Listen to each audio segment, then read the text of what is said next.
je. Ona konstantno gori.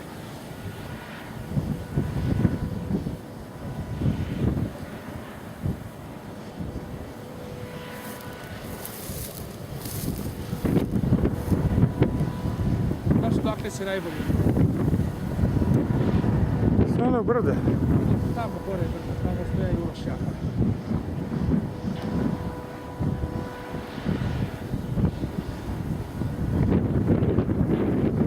Da, ali sad duva vetar, vidiš.